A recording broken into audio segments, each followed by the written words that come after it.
Alrighty, let's get underway. So back in 2025 in November last year, WINS introduced a CSV file of your WINS payments. This now means that you can upload that file directly into Infocare. No more manual loading of your WINS receipts.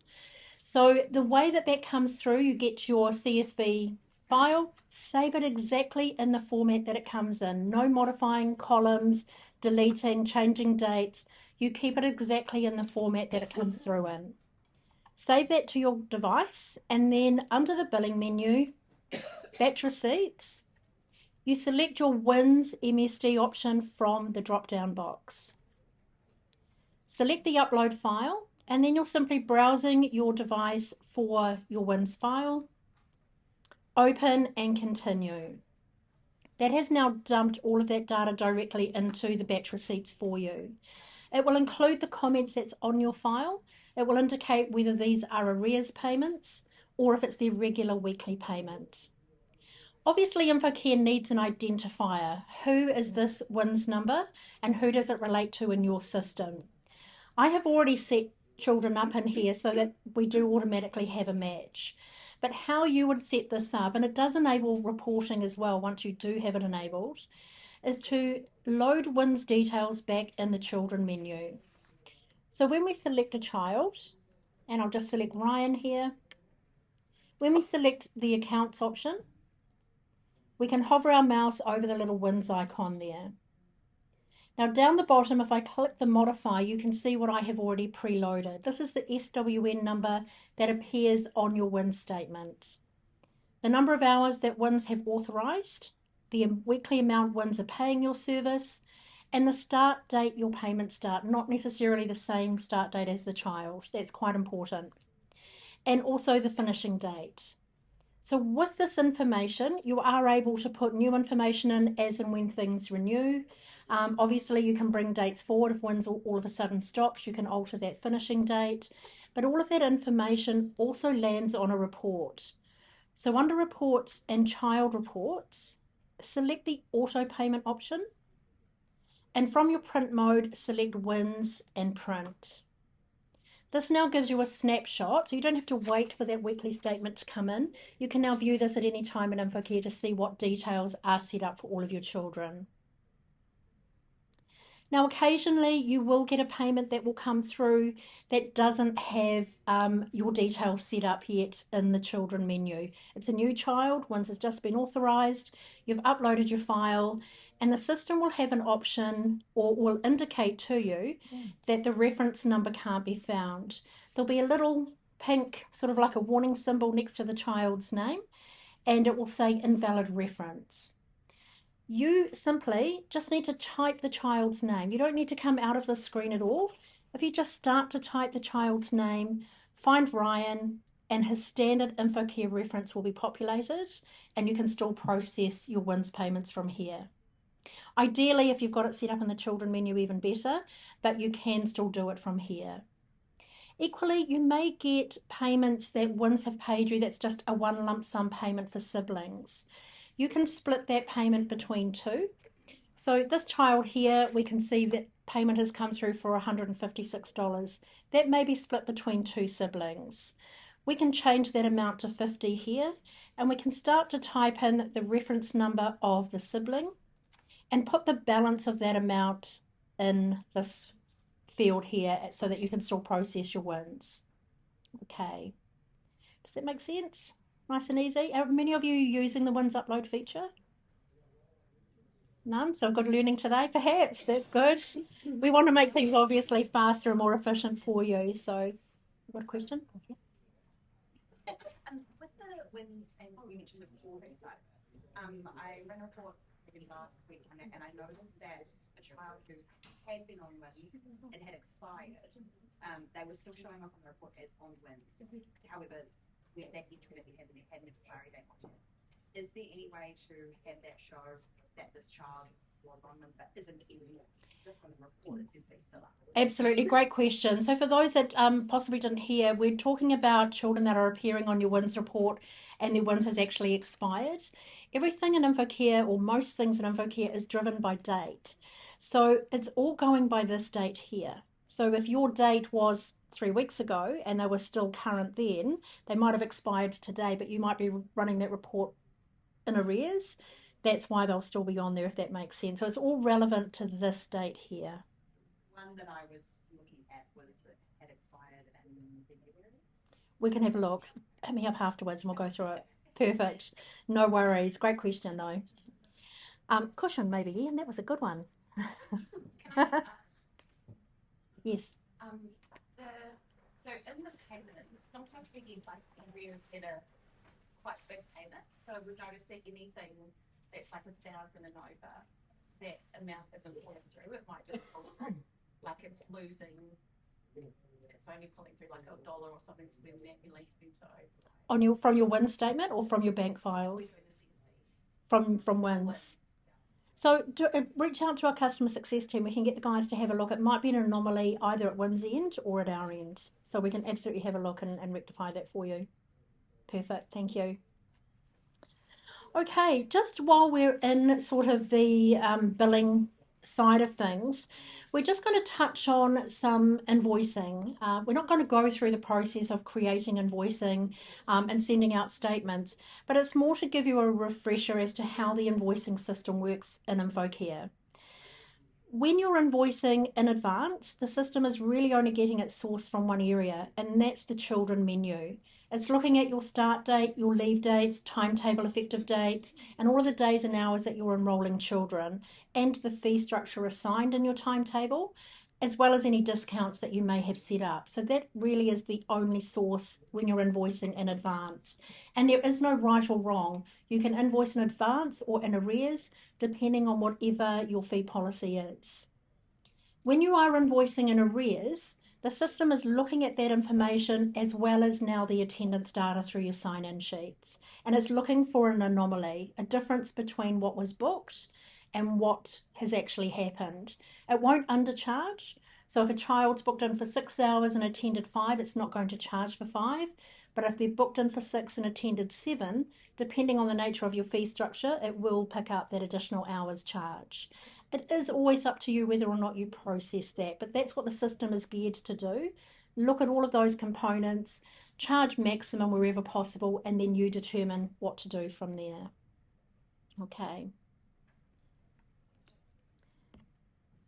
With family boost statements, we sort of briefly touched on that with Simon. There were some questions about your family boost.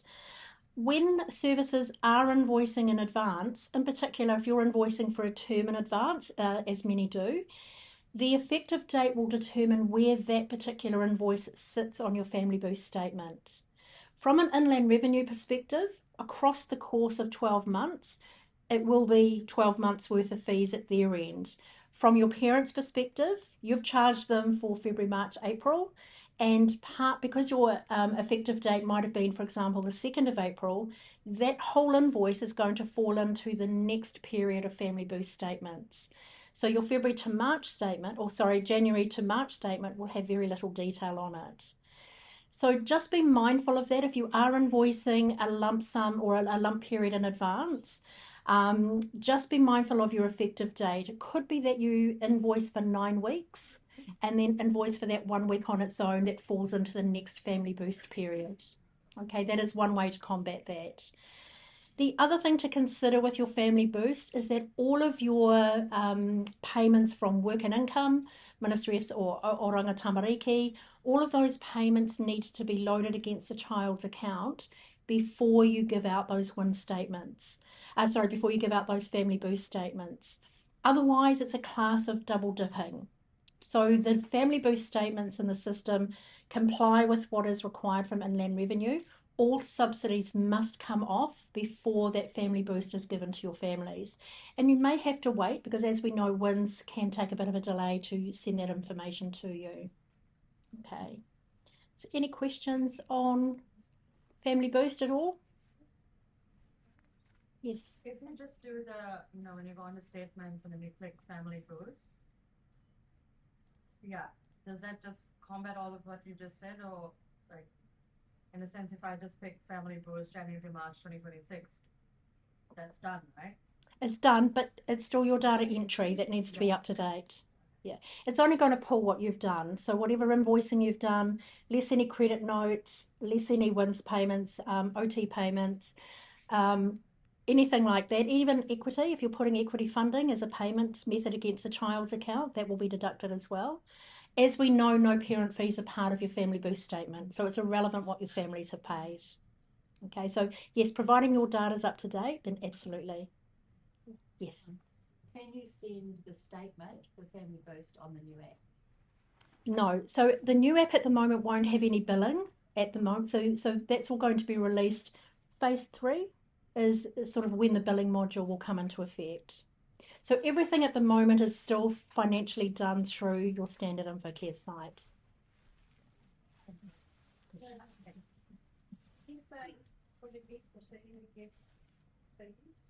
Yes, so you might have equity funding or targeted funding that you use to help pay children's fees. So when you're in either batch receipts or our standard receipting module, from the payment method drop-down box here, you can select equity or targeted. You can then get reports on those through your transaction listing report as well. Okay. We're keeping Ian busy. He's getting his steps in. All right.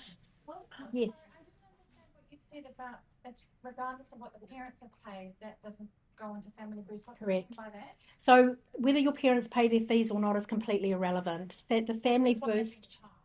only what they've Okay, been charged, thank you. less your WINS, less your Yes, OT, less credit notes, etc. Yeah. And unfortunately, that money, although in theory should come back to you when the parents get that, and you know it's maybe a fundamental flaw in the system. That's what it was designed for. But who? I mean, if parents are going to get a couple of $100 or whatever they're entitled to, they're unlikely to give it to you to help pay their bill. Unfortunately, that's the reality. Alrighty, so tax donations. We do have services that do charge for donations, and you can charge for those through Infocare. What is important is that donations are not allowed to be part of your family boost either, because again, that's another. Parents can claim their donations through inland revenue separate to family boost. They can't double dip again on that note. So we did make some changes last year where you can load in a product for your donation. We've got a monthly donation product here, for example, and what we can tell the system is to ensure that that is excluded from your family boost. So although you're charging it through way of invoicing, we can make sure that it is not part of the family boost statements. Okay. Sorry, can you make the system so, I know Kerry has like a little printout to say when to do it. Is there a way so that it comes up automatically? When to do your family boost? No, when to do like a donation. So like if it's a termly one or something, is there a way in there to make it go, oh yeah, so you wouldn't have to remember? Absolutely. So you could load, I would probably be advising you to use the notes through the employees menu. Yeah. So when you set up a note here, if I just click on a staff member, so for example, yourself, when you set the notes option and add a note, you can then select which staff you want to have that note related to. So let's just say it's yourself. My eyes only, so you might not want any other user in the system to see that note, just yourself. In here, we can select or put in some comments. Family boost statements are due. You can select a topic. If it's not in your list, you can manually add a topic and the system will save it. We can also select in there it's family boost. And then you can set that reminder. So when you set the reminder, it will come up with a selected interval, or you can specify the date that you want that message to appear on the notice board. So when you log on that day or thereafter, that note will pop up on your notice board. Not for parents, this is for you. Yeah.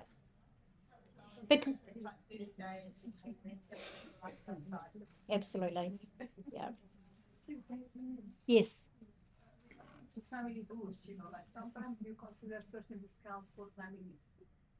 Is it possible because like maybe if the parents cannot pay, they really need is it possible to do that after family boost? Because they won't pay them everything, so whatever is left, you can maybe consider some discount for the parents. Look, that's a really good question. I know. And again, I think this is where it was so fundamentally flawed. This is the reality. You might agree after a family boost period to give a credit back out of goodwill because the family are struggling. You don't have to resubmit. It's been done. The Inland Revenue have already got it. Is it right? I can't really answer that. I know, and that's the thing, and I think that's where it is flawed. You are left with debt, and because it's got nothing to do with parent fees, it's just the net result of your invoicing. You can absolutely, in another period, do something financially back in the period that you've already reported on. So probably need Simon to probably lobby for that maybe because I mean really it's not right because but at the same time the family you've done everything you could at the time that it was relevant with the data that you knew at that moment. So you've just got to trust that process. At the time you gave it to them it was true and correct. Yeah. That's what I'm doing now, Yeah, that's all you can do. Yeah. And I mean, really, the onus is on the parents. They're the ones that have to submit. It's not on you. You just have to give them a statement, and it's up to the parents. How many of them are now going to go back with another statement? They might have to pay money back. So, who really is going to do that? I would think, anyway. Yeah, definitely. All right. So, just while we're on donations, we've talked about the purpose of Family Boost and how you can exclude it from your Family Boost. For those organisations that do have donations and you need to produce the tax donation receipt, you can do that now with an electronic signature on it. No more printing out your tax donations or your tax receipts. You can upload an electronic signature, and there are robust help notes in there and in our letter writer facility on how to do this. When you when you electronically or have uploaded the electronic signature, there is a new option coming shortly too that you can email this now directly to your families. So no more printing, no more signing every single one and dating it. It will always be dated with your electronic signature on it. Okay, so that saves an awful lot. And that was cleared by Inland Revenue just earlier this year that we could do that. So it's interesting, they will accept electronic signatures, but the ministry won't. So we're still working. In fact, at the ECC conference last year, Ian and I attended the MOE workshop and raised a question about electronic signatures on staff timesheets and getting those electronically signed off. And they said, yes, we're nearly there. Well, here we are almost a year later and they've still not progressed. So that's what we're up against. Can you do the same with change of hours? Can they sign electronically or? Not allowed to sign electronically. Unfortunately, that's the ministry's rules. It has to be pen to paper. Yeah. You can, from the timetable, send or email out a confirmation of change or confirmation of enrolment, but unfortunately, at the parent end, they would have to print that out, sign it, and give you the hard copy. Yeah. They won't accept even a scan copy.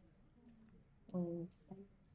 So in the ad product, for example, we are running some special programs which is chargeable to some families. Can we save these families for future use invoicing? A product? Yes.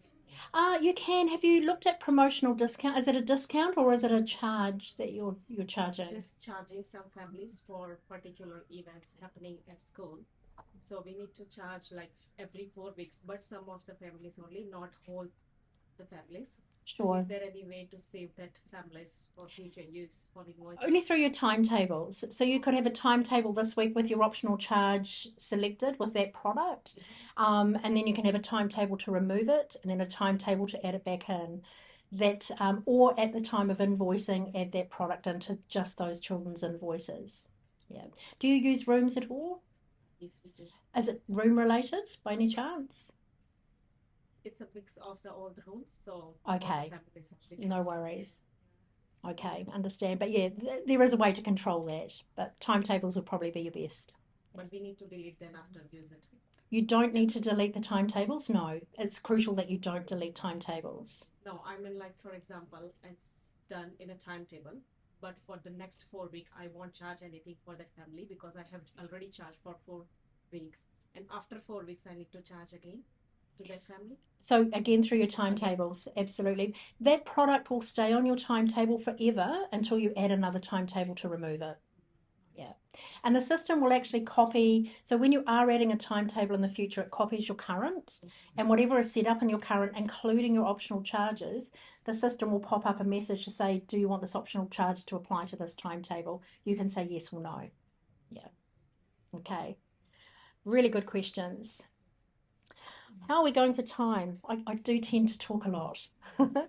Alrighty, what we're going to go through now is some new features that are coming. Some of these are really, really good. It's going to make your ECE return a much quicker process come July.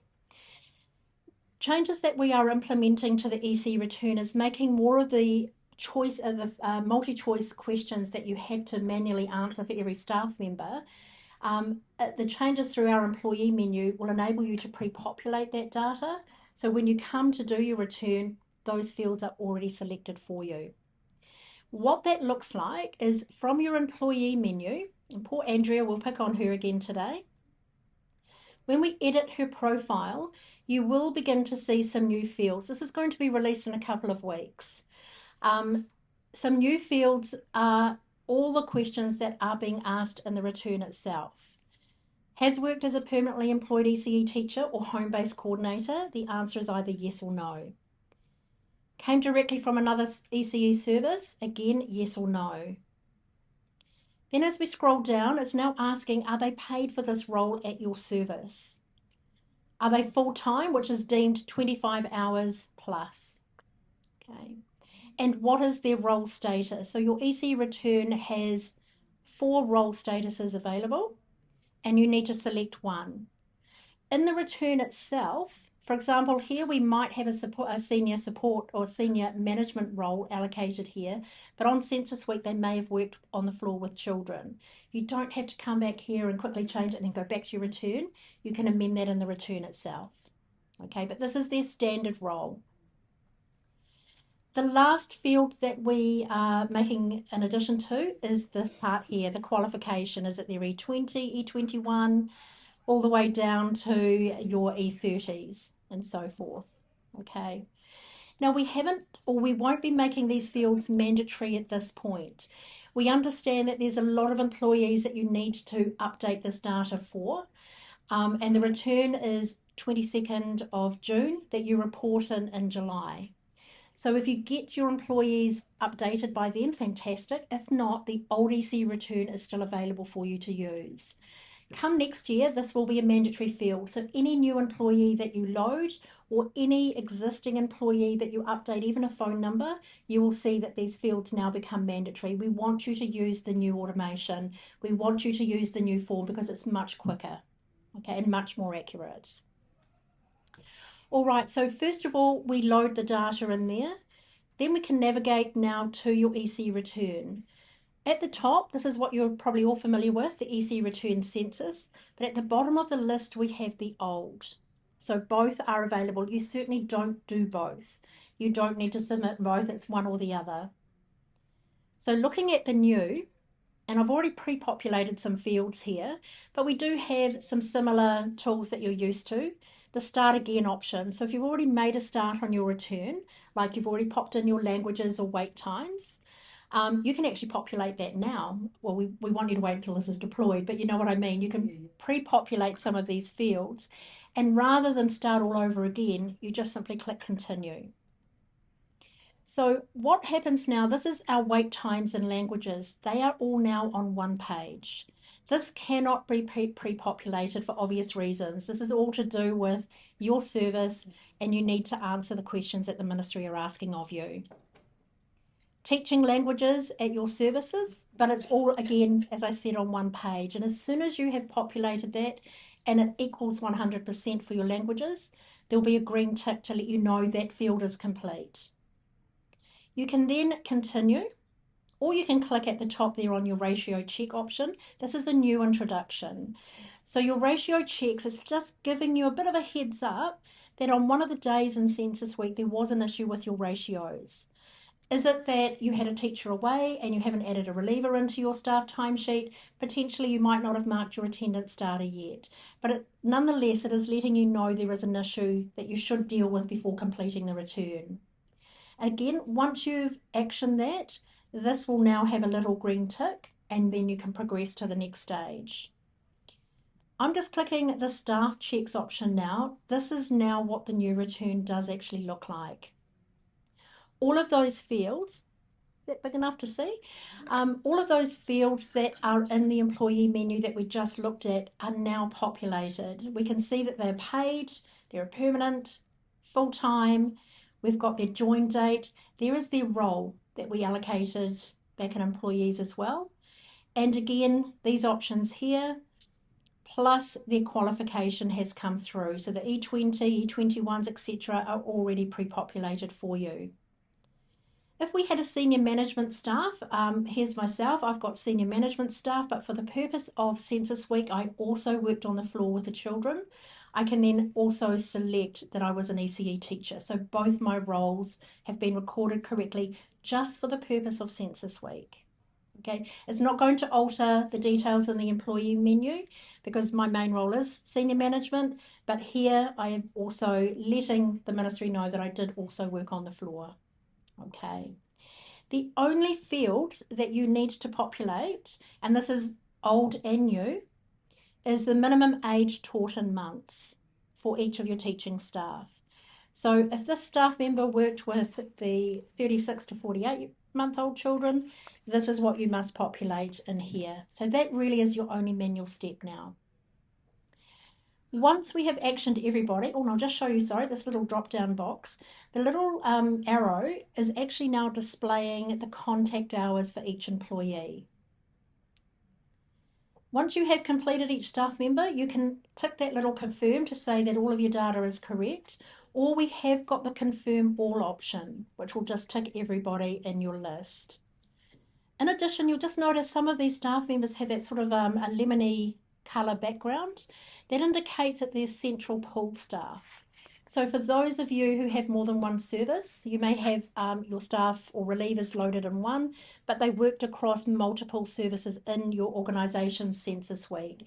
So this is indicating they're not actually loaded at this centre, they're loaded in another, but for the purpose of census week, they did actually work here for a set number of hours. So Kirsty down the bottom here worked just for 7 hours at this particular service. Okay.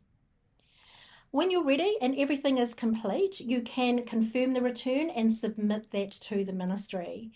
If I just quickly go back here, another subtle change is once you have submitted, it will now be displayed on the screen. Traditionally, you've gone to Utilities and File Download. This will now be visible on screen here. It's time-stamped as well to show you exactly the time that you did submit it and the username that's submitted. That is downloadable and also printable. Okay, and as we know, you can resubmit. So if you've submitted it and you've subsequently found you've made a mistake, you can resubmit. At Eli's end, your new submission replaces the one that you submitted originally. Okay. And we do, as I said, still have the old. So if you're not ready yet to, or when we deploy it, to go through each employee and update those details, you can still come into the old return, select your options. We've got wait times on one page, we've got languages on one page, on another page, and then you've got to click on each staff member. Looks familiar? And then you've got to click on each one, continue, and then manually select all of their options. So new method is definitely looking a lot better and a lot quicker.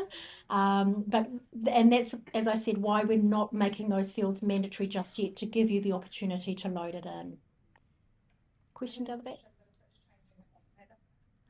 Of what? So, because if you had relievers and a lot of staff that haven't actually moved, could you unclick, like select a lot of people to unclick at once, or did you have to go through each and single one? In the old look, you do need to do that individually. You need to click on their name and exclude them from the return. The new look won't pull them through if they're not on your staff timesheets. Yeah. And just remember, relievers are only reportable if they worked census week. They're not reportable any other time.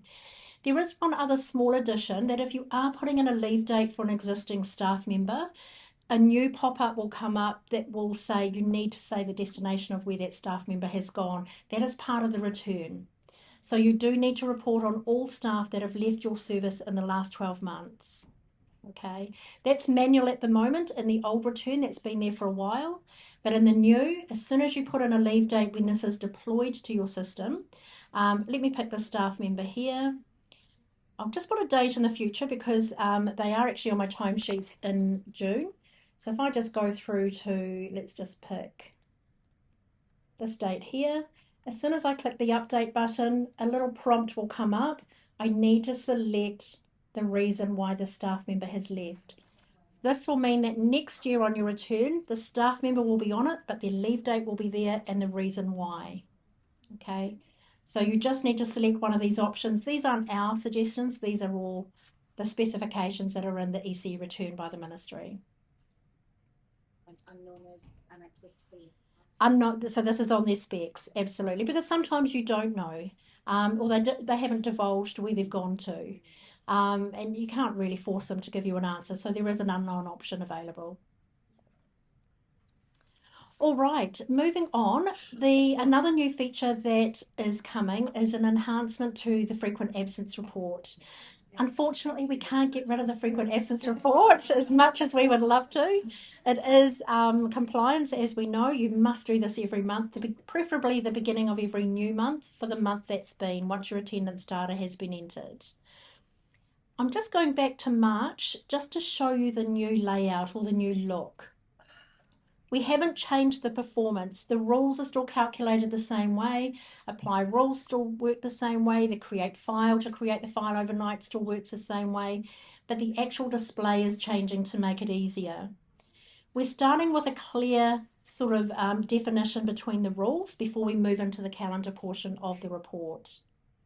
Then as we move through the week, we've now got a blue line separating your weeks out. So a lot of our rules, as we know, are more than half of the weeks in a calendar month. Now clearly you can see week 1, week 2, week 3, week 4, partial week 5. In addition, and hopefully you can see that, what I might do is just blow that up a little bit. In the past, you've seen for rules 1 and 2, if they broke those rules on the same day, it looked like a 12. So now we've got clear definition that the child is A for absent on this day, and they are in breach of Rule 1 and Rule 2, in this case on the same day. So it's now going to give you that clarity. It's not a 12, okay? With Rule 3, we know that children are attending for Rule 3, but they're attending for fewer hours than what they're enrolled to attend, and it's less than 6 hours. Now, instead of the little question mark that used to hover your mouse over, you can click on this little drop down and display all of the booked and attended times at once. Okay, good. It's one little thing. It's showing they attended fewer than booked hours and less than 6. Correct, because the funding that you get is for 6 hours. So the ministry aren't interested, for the purpose of frequent absence, that children are booked in for 8 hours and attended 7. That's irrelevant for the purpose of frequent absence.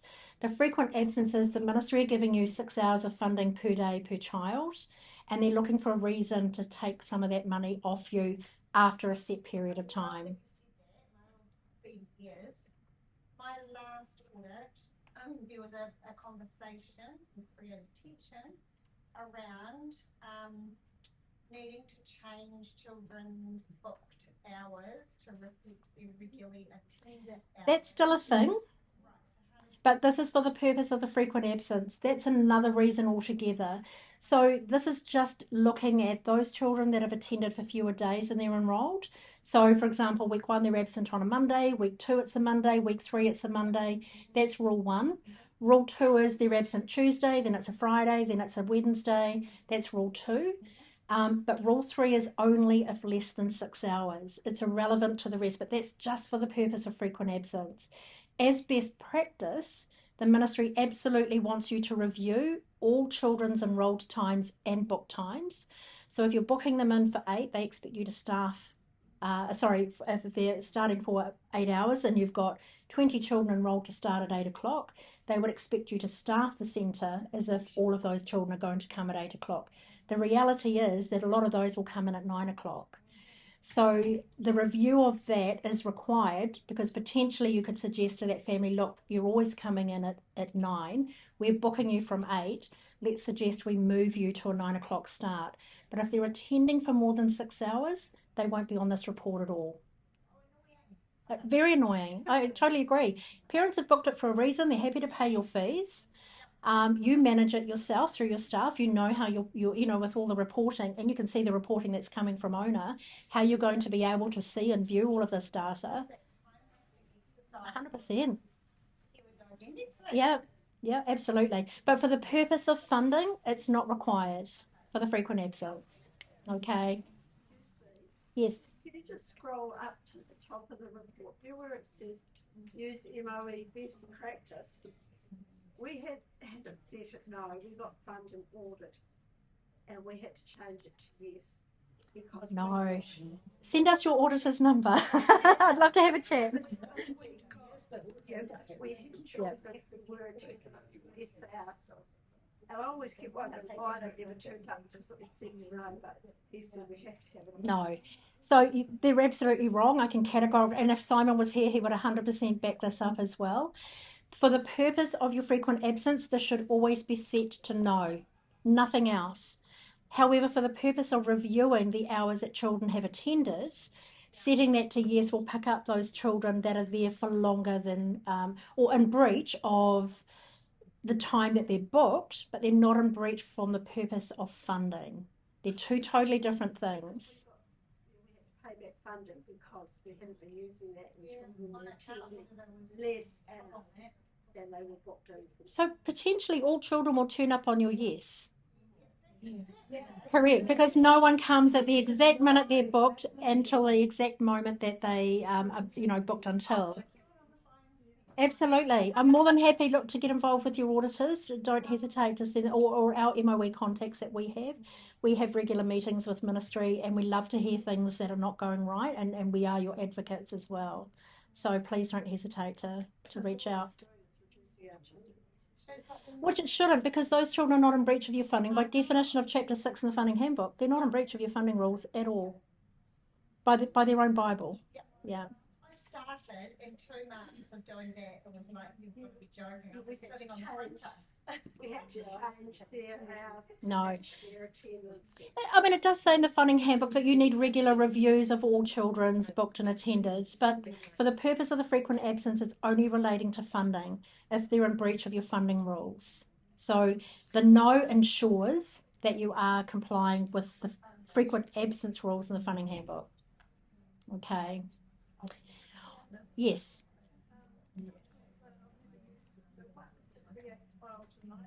The create file tonight is very helpful for those who've got a big service and they want to run the frequent absence report and get a CSV file. That will run overnight and give you that information.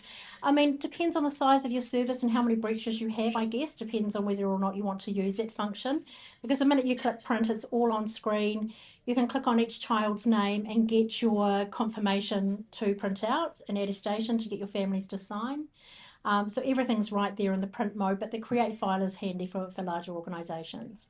And for those of you who do have more than one service, you can select them each from here and run each one. You don't have to switch centres to get to the next one. You can do your childcare centre. Here we've got the solutions. We can run their frequent absence report straight away without needing to switch into each one and doing it. Okay. Yes. We have an auditor, 2 months ago, but she mentioned, especially for the frequent absence, that with Infocare they have glitches in that, with them. Look, we've got it in writing from the ministry not to change anything. Yeah. So the new system to take care of any. No, so with owner with the Infocare app, there is no frequent absence rules in there as yet. Infocare is still your main source of everything at the minute. The owner app with its the features that we've got released or available now, that's more your learning stories, your posts, your health and safety, all of those sorts of requirements, meals, sending documentation out to your families for your policies. The rest still has to be built to comply with what you've already got in Infocare. So currently, we're certainly not making any changes to the frequent absence. Like I said, we have got it in writing from the ministry not to change anything. In the same email, they said all 3 SMSs have got certain aspects of it different. None of us have it all the same. And I think that just lends to how ambiguous the funding handbook is. In fact, the design of our frequent absence report was actually designed with our programmer at the time and the chief auditor for the MOE, who actually sat with him and designed, and we haven't actually made a change to it since that day. We've enhanced it by having apply rules, but the calculations showing you where they've breached the rules, the apply rules hasn't changed at all. So it's sad that the funding handbook allows for so much interpretation, and how you read it and how I read it and how the ministry read it. Unfortunately, it's all different. And we were also promised during COVID 2020 that particular chapter of the funding handbook would be rewritten completely. Still hasn't. Yeah. So yeah, it's a big one. But unfortunately, it is a compliant issue that you have to do every month. It is a mandatory report you need. Okay, in addition to the frequent absence, as we know that results or could result in loss of funding, we have always had under our reports and group reports in general, a report called income loss. Now, the old income loss report prior to the changes that you're going to see today only ever gave you an amount. It would have an enrolment percentage for the date that you selected. It would have an attendance percentage, and it would just give you $1 value of the funding that you'd lost for that period. What we're doing, or the changes that we're making, just roll back 2 months. It's now going to break down, have you lost and how much due to the frequent absence rules? How much have you lost due to the 3-week rule? How much funding have you lost to manual exemptions? That's when you're in your daily sign-in sheets and you've chosen to unfund a child.